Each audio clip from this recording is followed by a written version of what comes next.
Hello, everyone, and welcome to this next session in the Open Mainframe Project stream.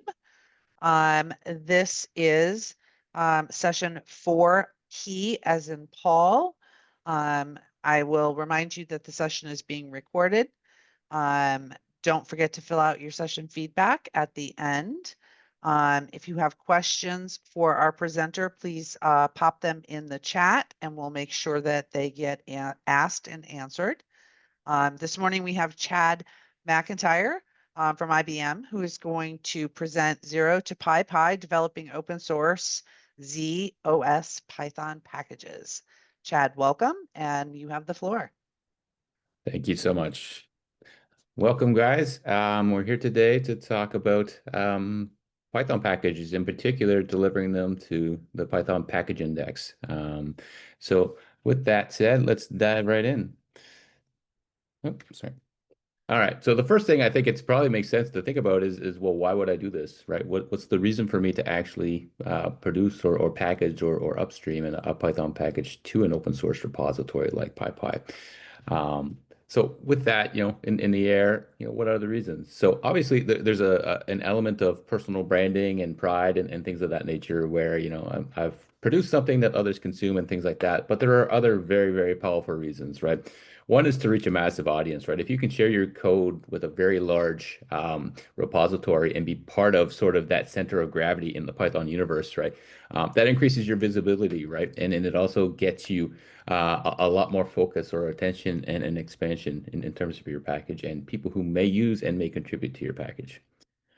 There's one about simplifying collaboration and installation, right? Making it easy for others to install your project, right? It's really interesting to be able to use Python and PyPI, in the same way across all things, right? Whereas if you distribute your package in some other way or you keep it in-house, right, it makes it harder for people to deliver or to get your package.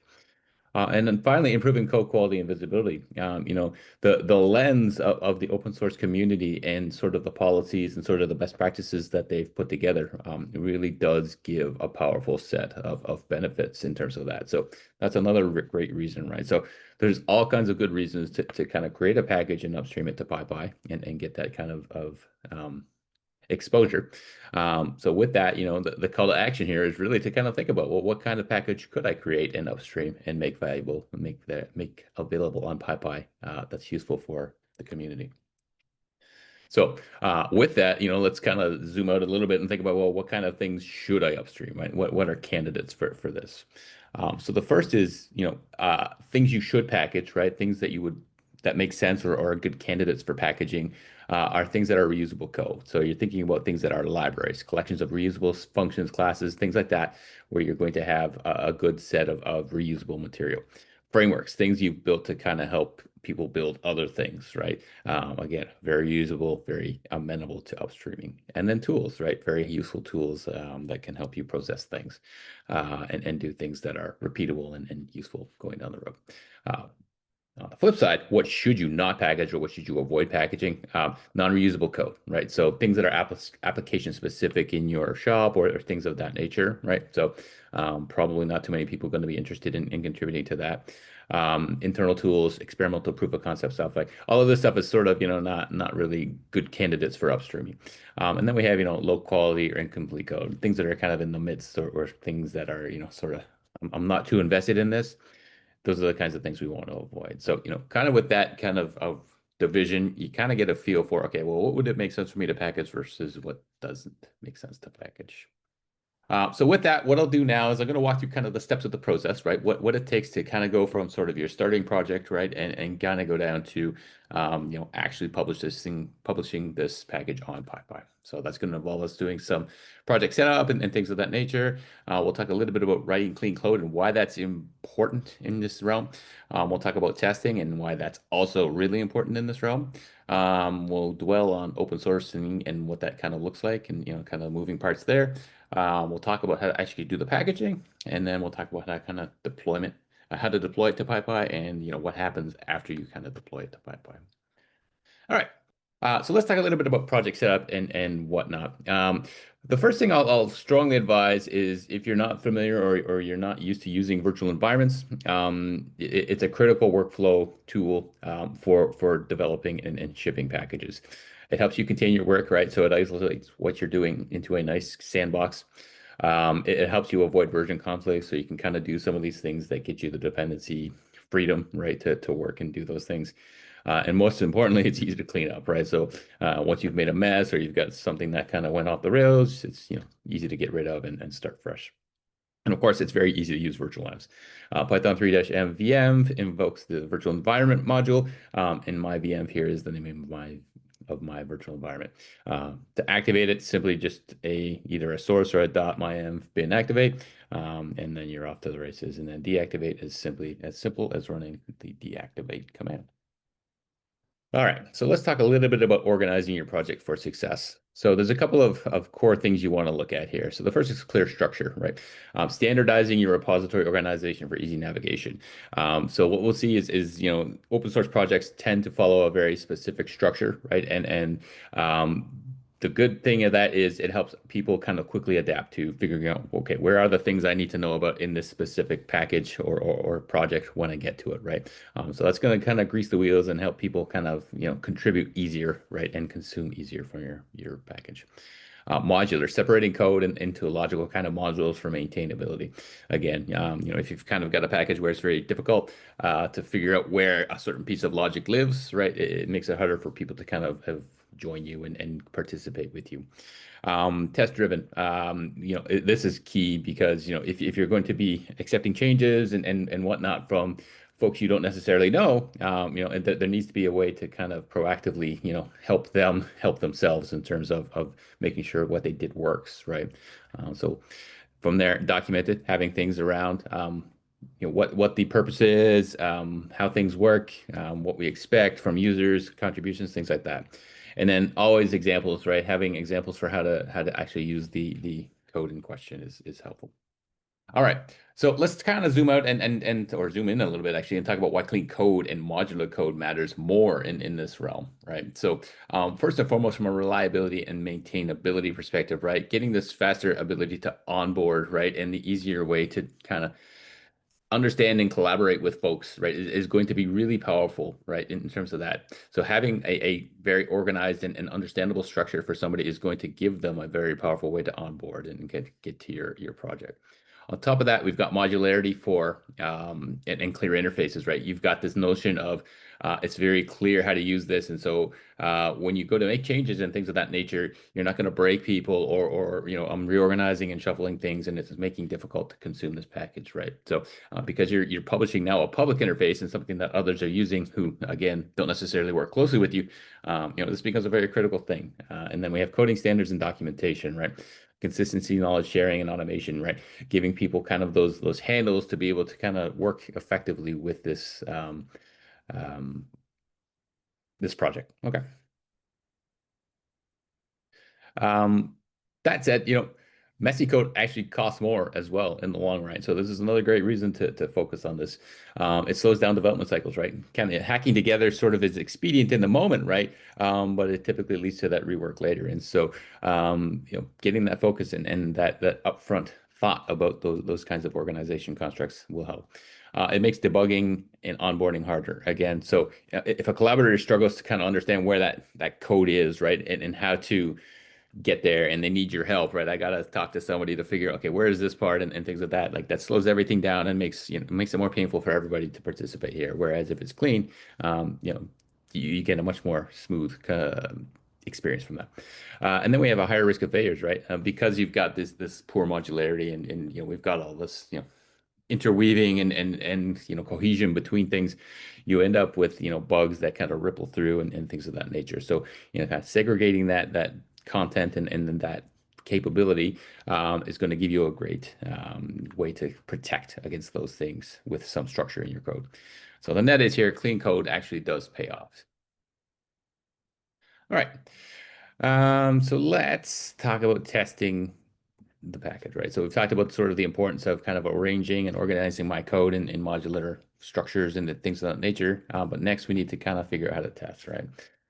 So in the open source spectrum, in particular in the task of trying to publish something to open source, testing is really, really important here. Not only does it do the usual ensuring of code quality and kind of reliability types of things, it helps you build trust with users in the community, right? So you can imagine if you go to an open source project, you pull down the code and you're looking at everything that's in there, and then you put your change in, and then it's like, well, did it work or did it not? If there's no tests or there's, a couple of tests, it becomes very hard for you to see that, right? So the more robust the testing thing is, the more you build that trust that, okay, when somebody's putting a change here, they're checking all the things aren't going to break, all the important things aren't going to break, right? And it kind of gives the community that feeling of okay, yeah, we're here and we have, sort of a safety net behind us. It reduces maintenance and technical debt. So we all, I think, have probably heard that rule at some point where the longer it takes you to find the bug, the more it costs you to fix the bug, right? So having tests and whatnot is going to help you reduce that.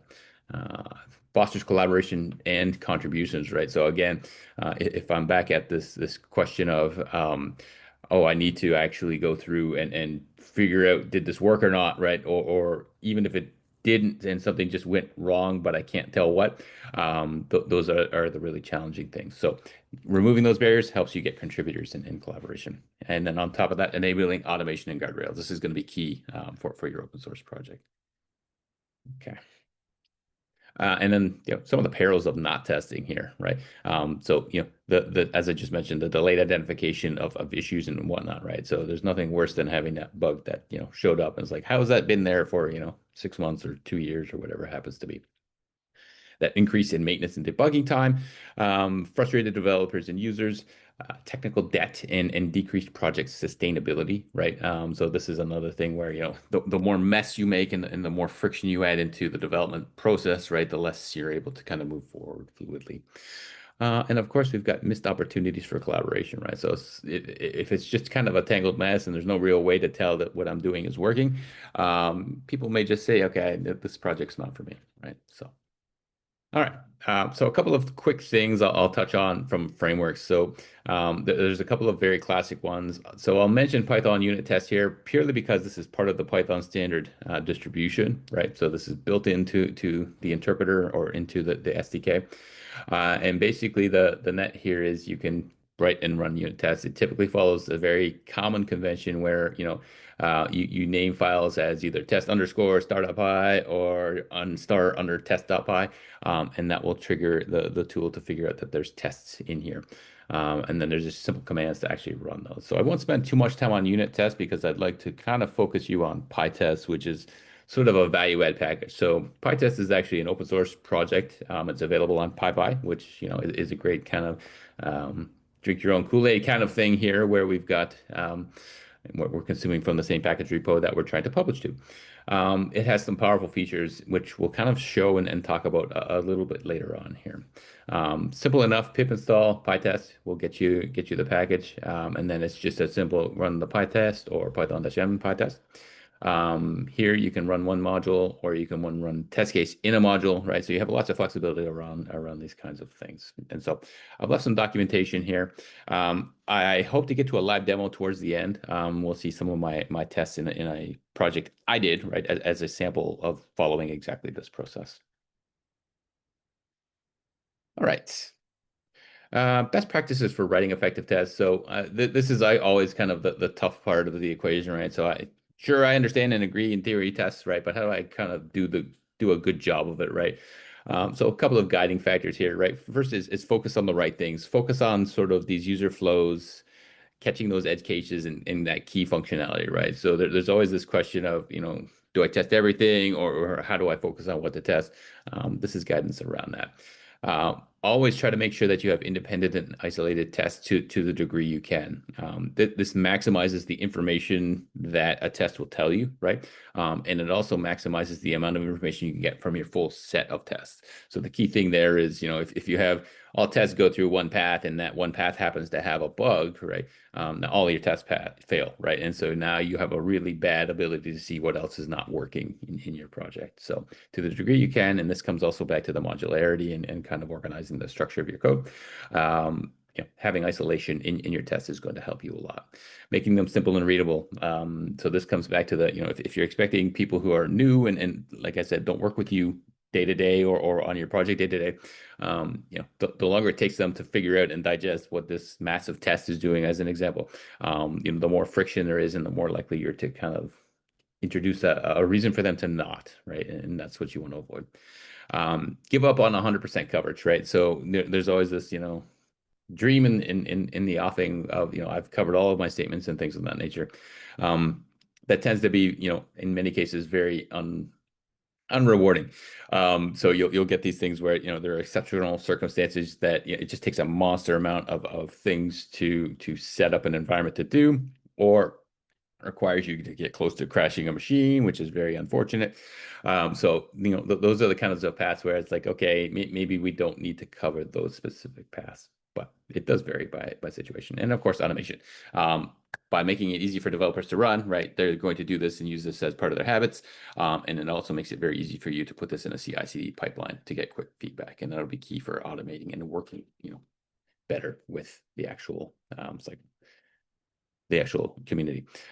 So a little bit on test-driven development here. We have the red-green refactor cycle. The core point here, that this is kind of the typical thing. You start with a test. You write a test that does effectively one of the things you want to be able to do, and that test should fail, right, out of the box because you haven't written the code for it, right? So if you're writing unit tests under TDD that pass, you're probably doing something wrong, right?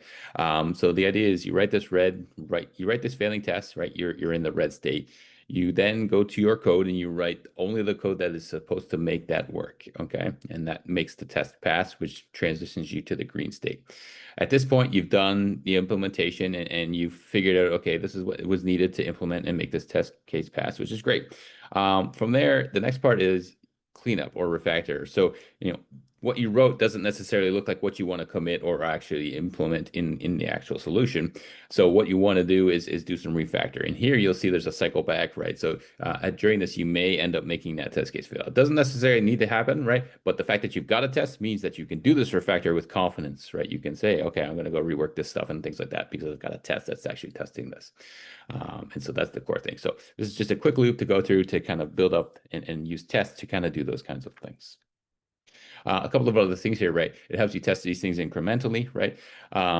It's a thing also that makes you think like a user, right? Is because you're actually, I need to consume this or I need to use this, right? You're starting to be able to see, yes, this is clunky or I don't like the way this part works or things of that nature.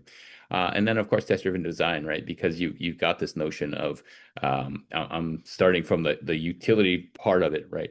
It gets you to a place where you can have a good set of design happening by that. All right. So we've talked about kind of designing and organizing the structure of our code and getting kind of to this modular structure. We've talked about testing and how to kind of get to the quality parts of it, right? So we kind of have a clean package. So the question is now what, right? Like what's the next step to kind of get down the road to upstreaming this to PyPI and making it available there? So we've got to take a look at a couple of new things here that we're going to talk about, and that's basically the packaging and deployment aspects of this equation.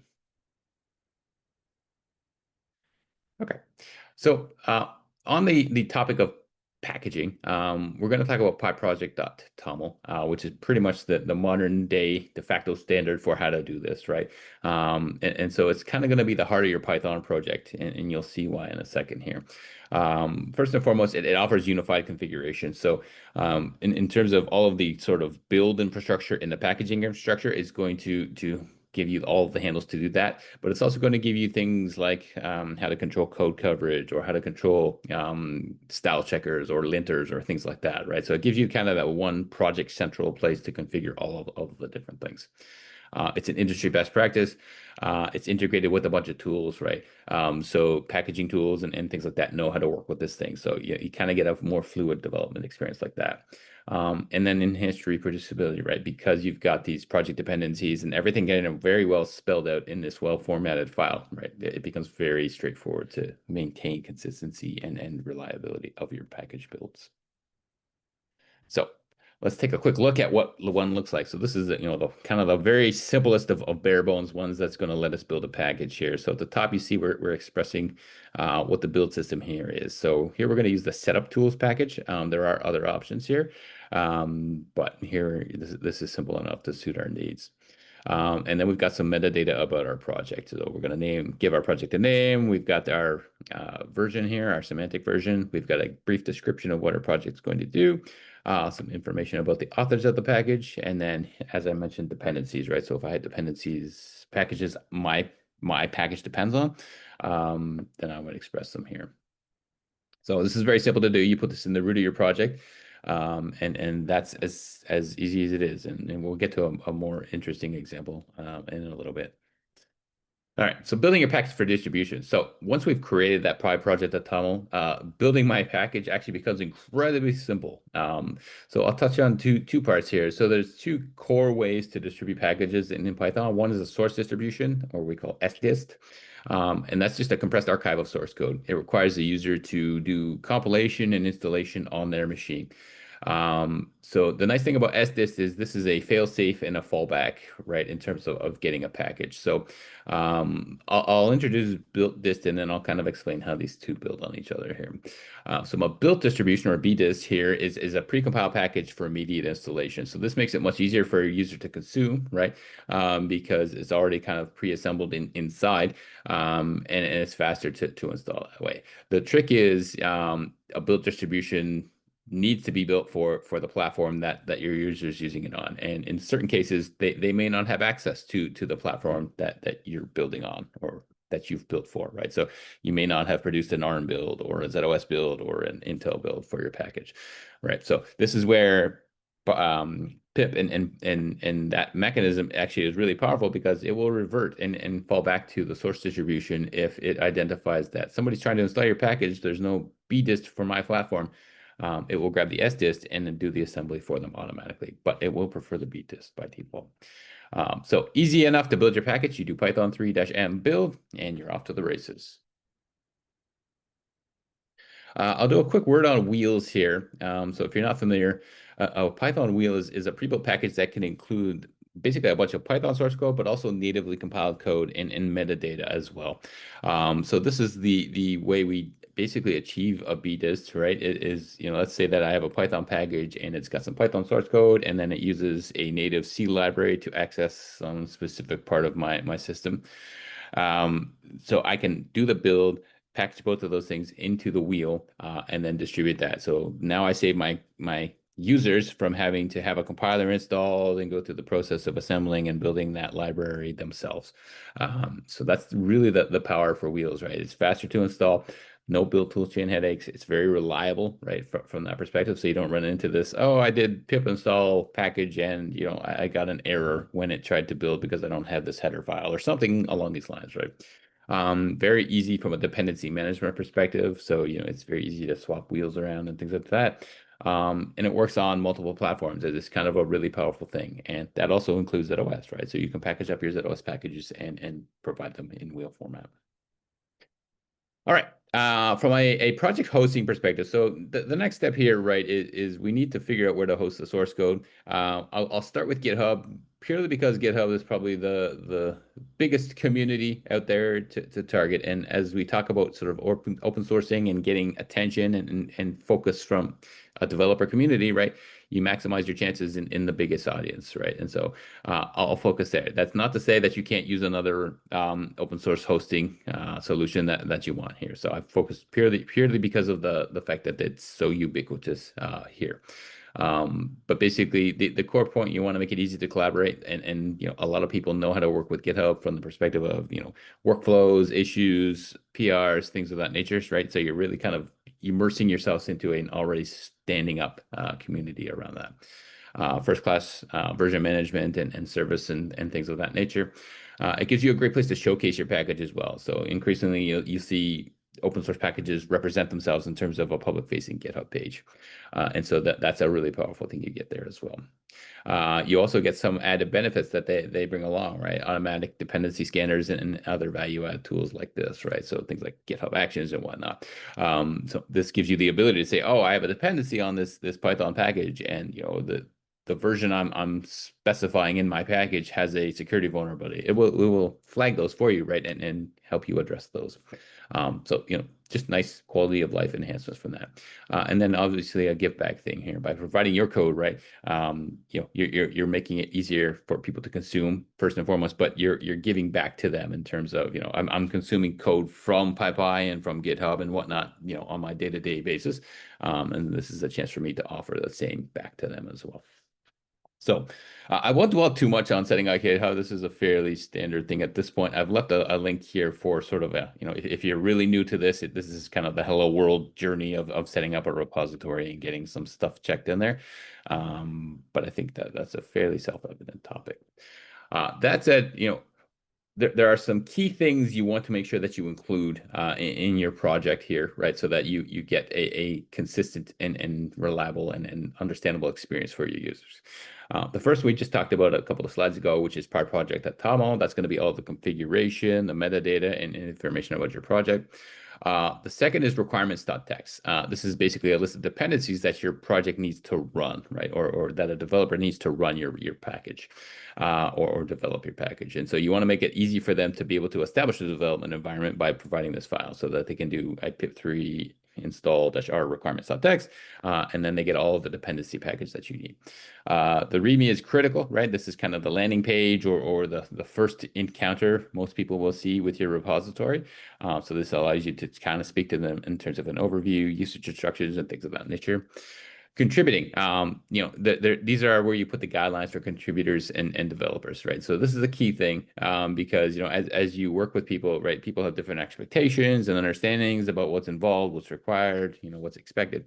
And this is your chance to kind of give them a set of expectations around this is how we work here, right? License, this is very important, deciding what license your project is going to be released under. It is, of course, a critical decision and, a choice that you need to make. There are obviously many different licenses, and in Python, there tends to be a preference towards more of the liberal licenses like Apache or BSD or things like that. But it is your choice at the end of the day. The .gitignore, this is your first line of defense of preventing people from checking in some of that, cruft that ends up in workspaces. So .pyc files or editor metadata files, things like that. So just a good way to do that. And then code of conduct, right? This is a good other thing to include, where you kind of tell people, here's how we expect us to work together, right? So that we have a good community and we don't have sort of a bad type of experience for folks there. So those are the key files you want to include in your Python project. So from there, right, so you kind of have, let's say you have a GitHub repository, you've established those files we just talked about, right? What are the next steps? So what do you do from there, right? So there's lots of things you can kind of start to pursue down there, right? You can use GitHub issues for bug tracking and feature requests. So this is just sort of getting into the managing the development of your package. Setting up CI and CD pipelines for automated testing and deployment. So this is a really key one, right? Because as you expect people to do things, the more you can have machinery automatically check what others are doing, or as much as you can of what they're doing, the more you're going to help yourself and save work, right, for yourself. And the good news is there's lots of rich tooling around this type of thing already, right? So GitHub Actions, as I mentioned already, is there, and it allows you to do a lot of great things here. But there are many other ways as well. So I won't go too much into that because it's a whole topic of its own, but that's another vista to kind of pursue once you get down the road. Adopting status checks and things like tests for static analysis and style checking. So because you can incorporate these as part of the criteria for a PR, you can run a check and it'll put a little check mark that says, yes, this passed the style checker, or yes, this passed the static analysis tool or the security tool that we ran, right? And that gives you confidence when you go to look at this person's PR and merge it to say, yes, okay, I'm not introducing anything sort of, outside of the easily checkable boundary.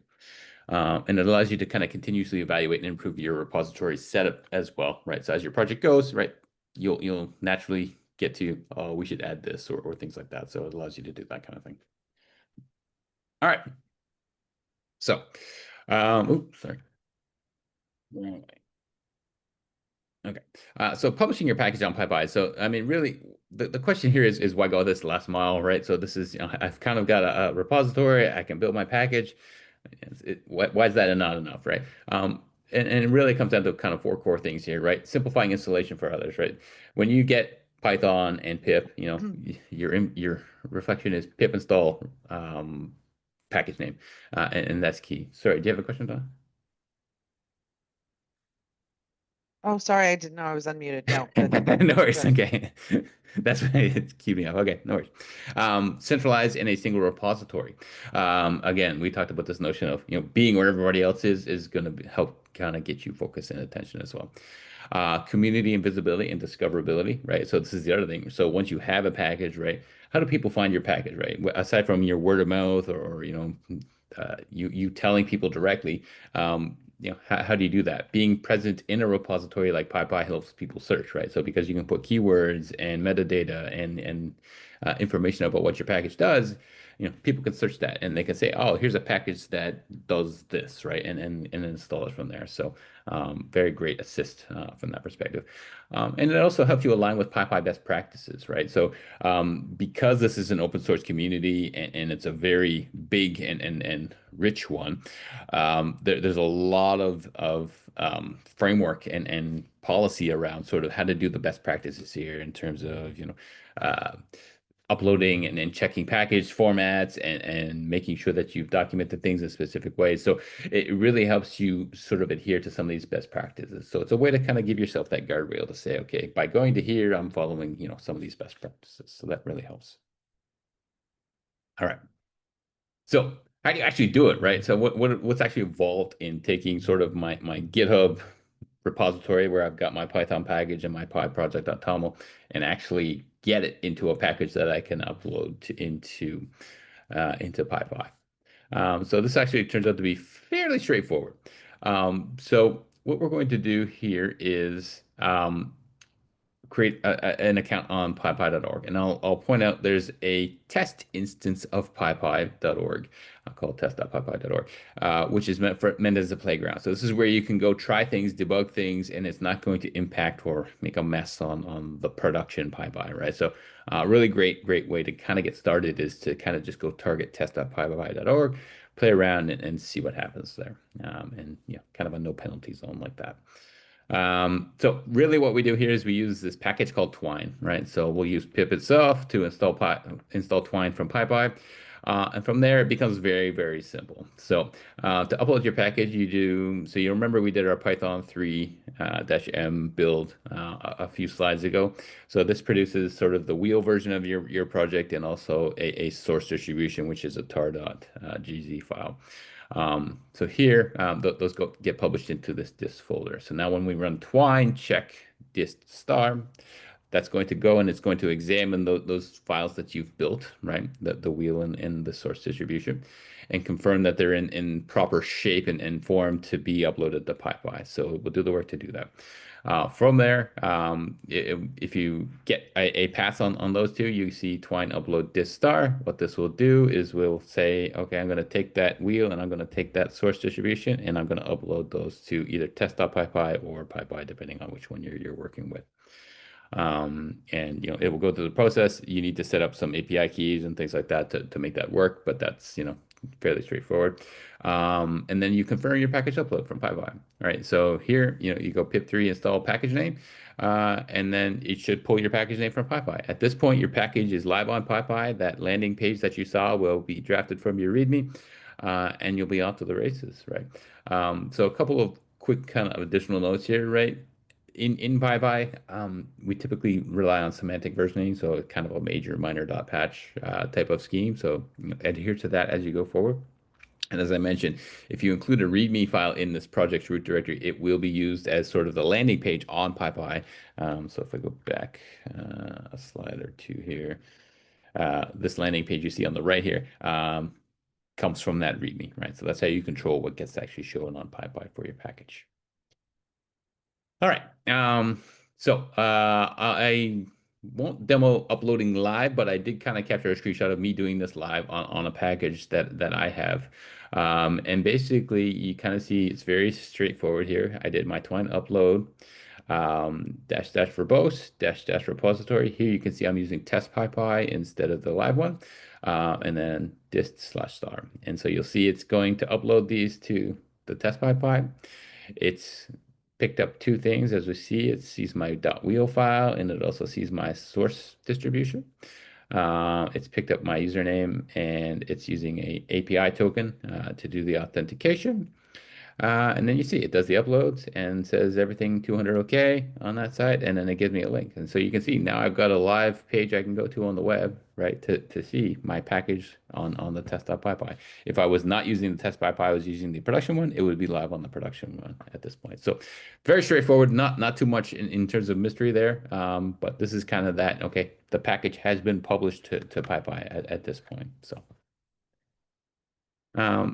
with that, now we've put something into the wild, right? And we want to kind of think and make sure that we're not um, forgetting about that package. And I want to talk a little bit about security from this perspective because it really is critical when providing these types of packages on PyPI. We've probably all seen the articles and stories about malware or injection attacks going through repositories like PyPI. And that's why it's so important to be very kind of studious about your security discipline when it comes to PyPI. So having a clear process for handling security issues is going to be really key, right? So when people do identify, oh, this has got an issue that has a security problem in it, you really want to make sure that you're focused on addressing those in some kind of timely manner. Taking ownership and addressing security issues. So, it's great to address them and bring them to my attention, but it's also key that, they get addressed in some kind of timely manner according to some kind of policy. Leveraging scanners and packages to automate analysis. So and this is kind of a key thing. There's all kinds of things like pip audit and whatnot to help you check, right? But other scanners like Bandit and whatnot to help you look for proactively security issues in your code. And I'll also direct you to the OpenSSF scorecard. So this is a neat utility that helps you assess your project, right? So we'll take a look at your project, scan it, and provide a bunch of information and a score effectively about your security posture of your actual package. And so that's a really helpful thing. So this gives you a way to not only measure it, but also, improve as you go, right? So, don't be too worried at the start, and probably get a bunch of marks and things like that. But the point here is you have a way to measure it and to improve, and that's the beneficial part here. And that's really kind of the spirit of security and developing securely. A couple of things of additional guidance: keep your dependencies up to date. So to the degree you can not pin versions, try to avoid that. That really kind of is one of the core things that causes so much of the security exposure and some of these kind of chain supply attacks. Also using secure coding practices. So obviously this is kind of a great big topic, but focusing and being cognizant of those. Implementing secure dependency management. So making sure that you're doing things like using the pip compile utility and the pip audit utilities to manage these dependencies and identify vulnerabilities. And then conducting regular security audits. All right. So this is kind of a core thing of, is there anything that's showing up here that we should really look at in our project? So the net of this is, again, security is kind of an evolving and ongoing thing as you go. The nice part about working in the community is you get actually a whole set of people who are also used to working in that same realm. So for the better. All right. So we've kind of gone down a whole journey here, right? We came up with a package. We've kind of made sure it's modular and cleanly organized. We have some test cases. We have a way to build it. We're now packaging it and we're actually uploading it to a repository. So, what comes after that, right? What are some of the things that happen towards the end there? And so there's a whole bunch of kind of management types of things that come with an open source project like this, right? So the first group is handling user feedback, making sure that, you're encouraging people to provide feedback and responding promptly helps encourage that type of interaction between people.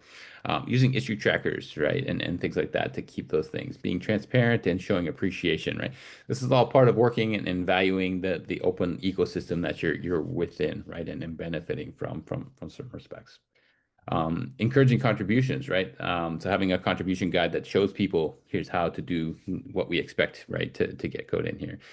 Things like pull requests and best practices around these things and code reviews. And also yes, giving credit, right? Shout outs and acknowledgments and things like that help give people that bonus.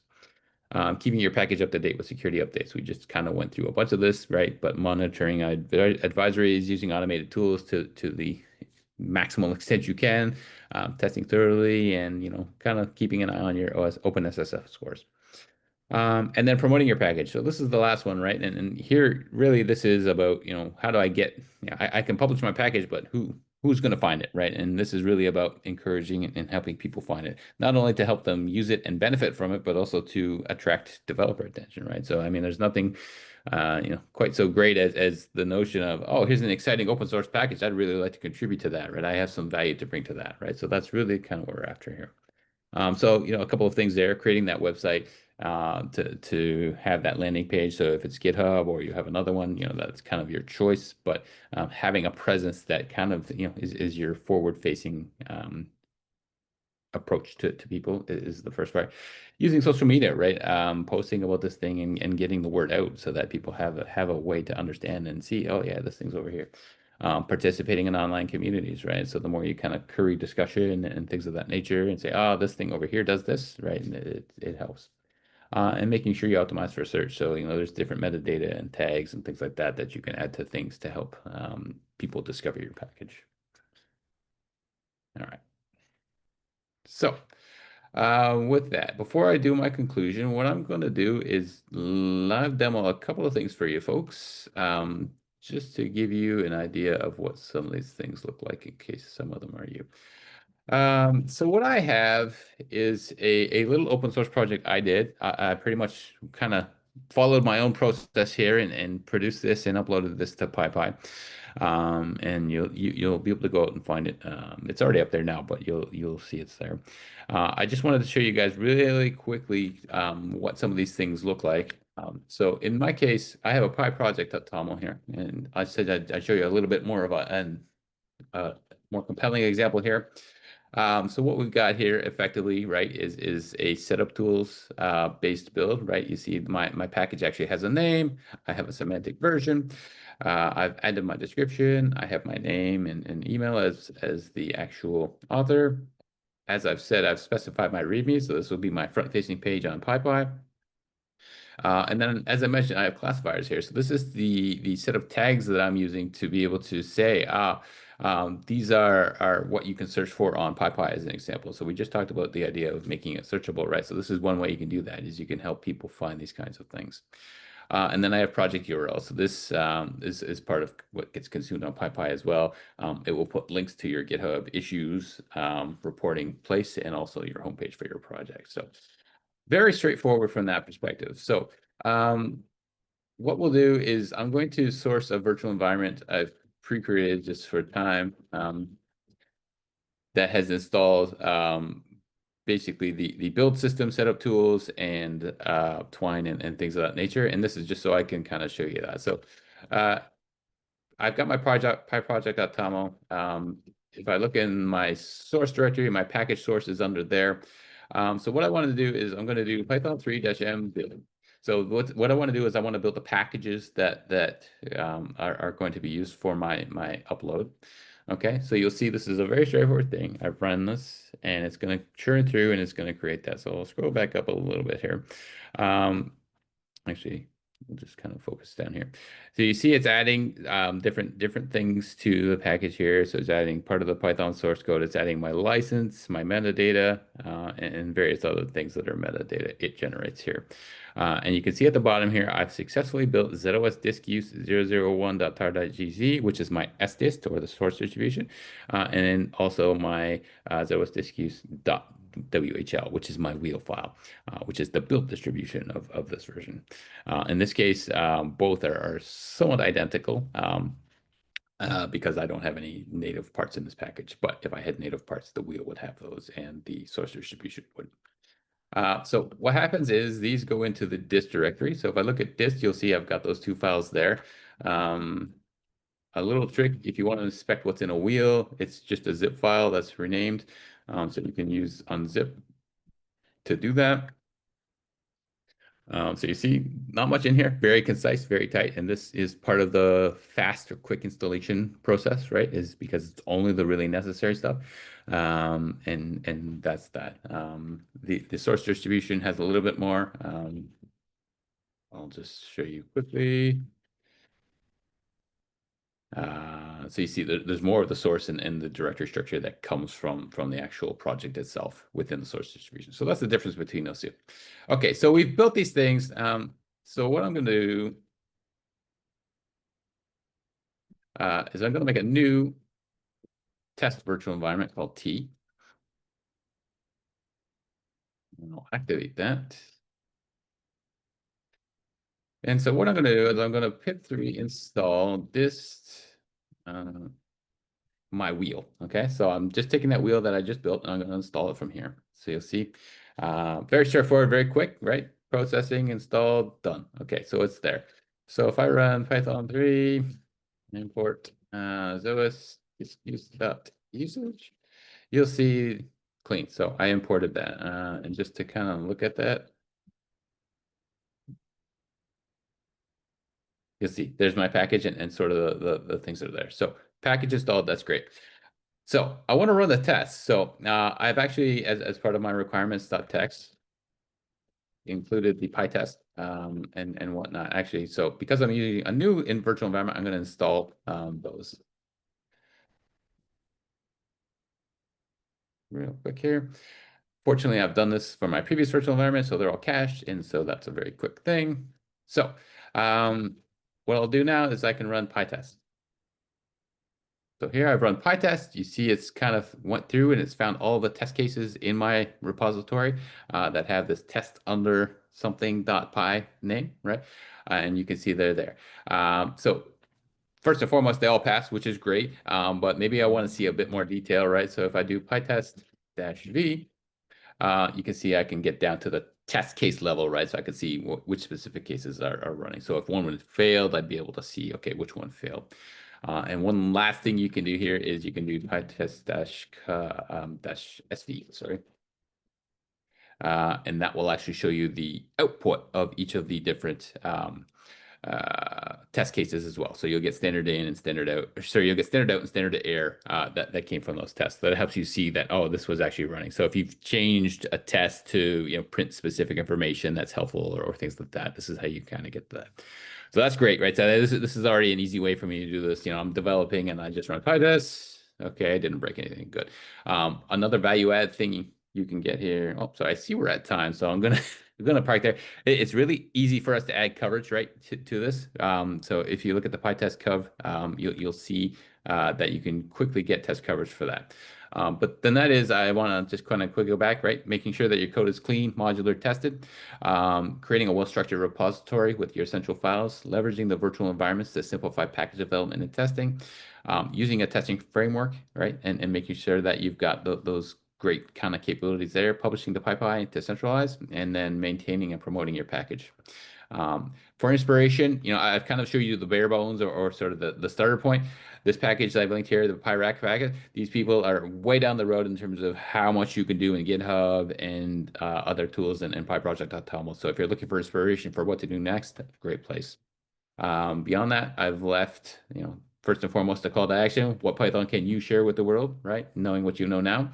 And in the back, there is a monster set of resources for pretty much everything I just talked about. So, questions? Yes, Martin Packer has a question that I'm going to unmute him for, Okay. hopefully. That work, Martin? Yeah, it did. I just wanted to see my lips move. So here's the motivation for the question. So I have a number of open source projects, some of which are written in Python. One in particular leverages a Python package called Python PPTX. Now that in turn leverages a package called LXML. Now, I don't believe LXML has, I could be wrong, but let's take it as an example, even if it has been ported. I don't believe it's been ported to run on zOS, right? So the question is there some kind of initiative to get common stuff ported to pip under zOS that isn't necessarily already there? So that's a part of the motivation for this doc was to start getting people down that road, Martin. So that's first and foremost. To your specific question, so LXML, I need to check on and confirm, but this package has crossed my radar. And are you familiar with the Python AI toolkit offering from IBM? Only very vaguely. Only very Okay, fair. But it wasn't really about LXML itself. It's really the principle of the thing that if there is a common package that hasn't been ported, is there an initiative, or may or may not have been ported? Is there an initiative to get that done? And I suppose the follow up is, as an IBMer, I suppose I could contribute. Right. But anyway, the key point is there an initiative to get stuff ported? Right. So that's where I was going with the Python AI toolkit. So that is an initiative to get a number of AI centric packages ported and working on zOS. So there's a bunch of packages in there that had native compile that just didn't work on zOS, where they've done the work, they vet them for security and things like that, and they have them. And they also host those packages on a repository themselves. So one, yes, and the core there is upstreaming the changes and whatnot as well, so that these packages can work going forward. So that's part of it. The second thing, I think there's definitely room for us to grow on this part, Martin, and maybe we can connect offline. I will. Just to kind of talk. Yeah, I've got some other things I could share along those lines internally that might help you as well. But to the extent that, I mean, this is the point of working in open source, right? Is the ability to say, okay, I can go and participate and help them get this working on zOS, right? So that's kind of the core thing. So okay, so there is a mechanism for doing this. That's yes. Okay. Thank you. Yeah. Good question. Great. Do we have any other questions? I'm happy to either unmute you or you can pop them into the chat.